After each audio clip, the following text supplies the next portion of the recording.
Jeff, according to your IMDb, it says you've had a camera since you were 2 years old. Right. Yeah. Wow. Yeah.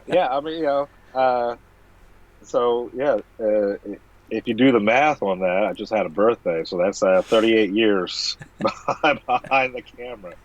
Uh, yeah, no, my father was always really big in technology and photography and stuff like that. And so when I was 2 years old, he bought one of those big monstrous VHS camera. I don't know if you see my shirt.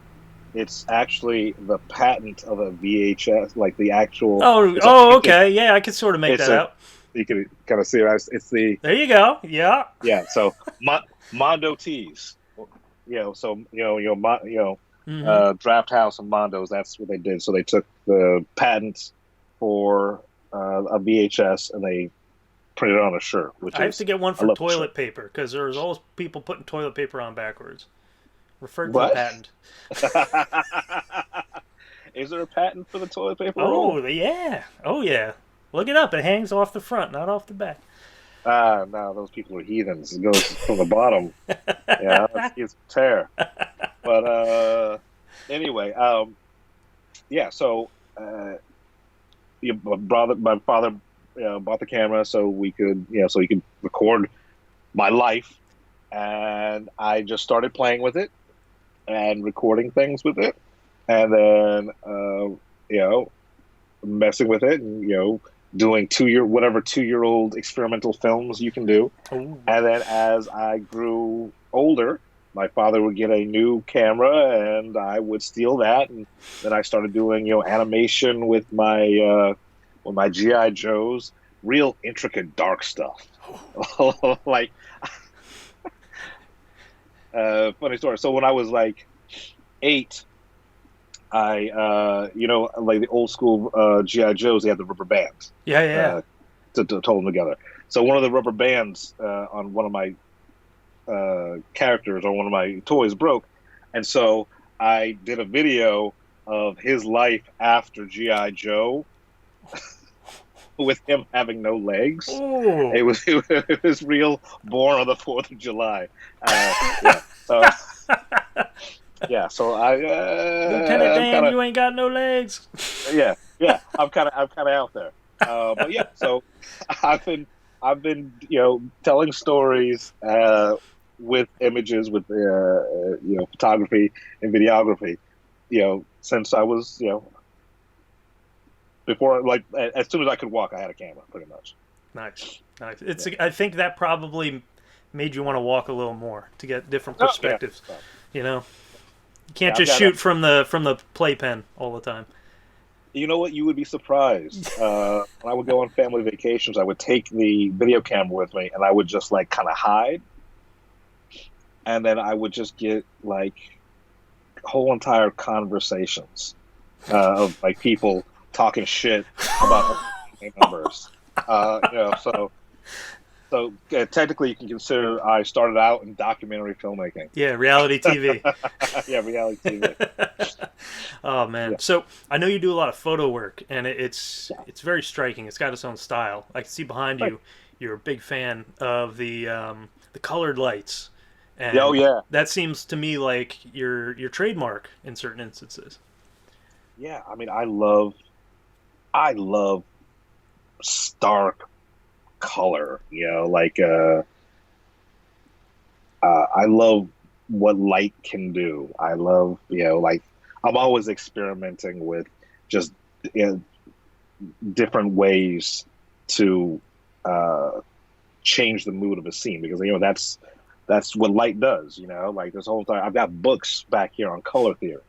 Like I've got anime porn and color theory. That's what's in my library. Um, uh, but yeah, I mean, I just love bright, poppy, just stark colors. I I love a movie that looks realistic. You know, I love subtlety, but my heart lies in that. Sort of just ultra extreme sort of you know, fantasy sort of a world that color brings to it. Have you ever seen its obscure art house Japanese exploitation cinema, Female Prisoner Scorpion? No, that sounds amazing. Yeah, lots of like way, way back. Really cool use of color. Okay. The first one opens with pretty much like an extreme of the cyan teal look, the Uh huh. cyan orange look. Right, right, right. Oh, oh man, like just everything is blue, and then you've got skin tones. And then Eric, they go on to do some really, really crazy stuff. Whenever somebody gets angry, it's like washing red. But um, I bought the Arrow for this set. I watched the first two like back to back. right, right, right. Super, super cool stuff that they've done with color. Have to Oh, mention it. okay. All right. You'll dig There it. you go. Shout it out. All right. Cool. I'll check it out. So your look you shot since you were 2, right? How Yeah. how has that developed over the years? Uh, I mean, I'm much better with focusing now, So now and you can tell who's uh, doing the shit talking, right? right, I can tell just shit talking, and like I've grown a little bit, so like my perspectives changed. Um, but I'm always like, even though you say I have a style, I'm always trying to evolve that Sure, style. always. Um, so how it's changed is like I I like to experiment all the time. That's sometimes I'll take a gig just so I can test out a new idea or a new like sort of lighting plan or something like that. Um, so like during this whole entire quarantine, all I've been reading uh, and watching videos on different types of lighting techniques that I haven't heard of before, or like trying to tweak things that I've already seen. So like it's always a constant evolution. I think as a filmmaker, like if you do anything, if you write, like because I also write, filmmaker, shooter, whatever you want to producer. If you're not actively trying to improve on your skill set, you're doing a disservice to everybody, Yeah. like yourself, the story, whatever like that. Um, you know, it, look at Tarantino and look at Rodriguez and look at all like all those guys, and if you one of the big complaints is like, oh, they're all those are all the same movie. It's like, no, he doesn't do the same. You know, in each movie that they do, they're trying something different. They're evolving. They're also trying to evolve their audience. Mm-hmm. As an artist, uh, you owe it to yourself to not only elevate, like you personally, your craft, your skill, but you also owe it to your fan base to try to elevate them. Also, it's like every filmmaker should have should be constantly doing a concept album. you know, I use Portishead as a perfect example. I love Portishead. I'm not Portishead. I'm sorry. Radiohead. I Mm-hmm. was listening to that earlier. One of the Uh, heads. yeah.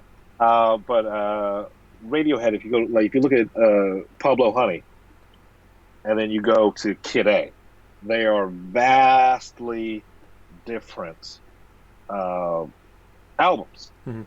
Oh, they were working their way from Pablo Honey to Kid A to OK Computer, you know, and they brought their audience along with them. I think every filmmaker should try things differently, evolve, but also bring their audience with them. So Okay.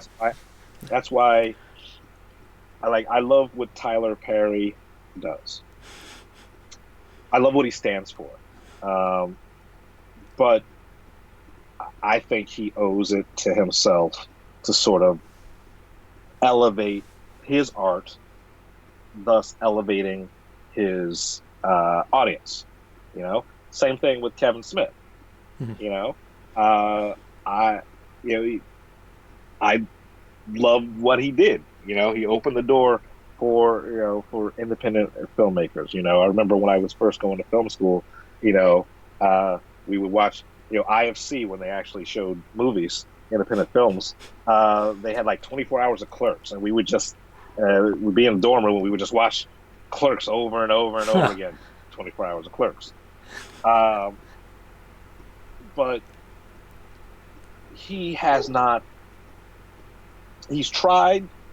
I'll give him that, but he's failed to try to evolve himself, his art form. Hmm. I mean, I would say the biggest departure would be Red States, and then maybe Tusk. Yeah, I didn't At see least, that. I remember seeing Cop Out, and he kind of lost me there. right, right. You know, like I'm not like I know he'll never hear this. I love his stuff. Kevin Smith, Right, we love you. You're so yeah, but great. I'm not shitting on like God bless him. He's made millions doing what he does. But I was watching the reboot of Jay and Silent Bob, Oh, I haven't seen that. One of my and favorites, the originals. I was just like, oh, this is not good, man. Oh, Like you've been in the game for so long, you kind of like I know your fan base likes this, like this is where you started. Your fan base loves this, but like also we're 20, 25 years out. Like you've gone through some shit.